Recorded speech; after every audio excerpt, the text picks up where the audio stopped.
If you want to completely disable Gemini on Nothing Phone 3a, then first of all we need to go to Settings. Over here, scroll down to find Apps and then choose it. And then scroll down again to go to Assistant and then choose See All Assistant Settings. Now, since we use the Gemini, first we need to switch from Gemini to Google Assistant. So let's scroll down and go to Digital Assistants from Google and switch from Gemini to Google Assistant and confirm your choice by pressing switch.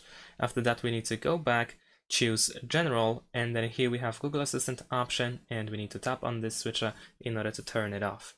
And that's pretty much it. Now, if you try to, for example, activate Gemini, you will see this option, this information that the Google Assistant is ready to help, etc.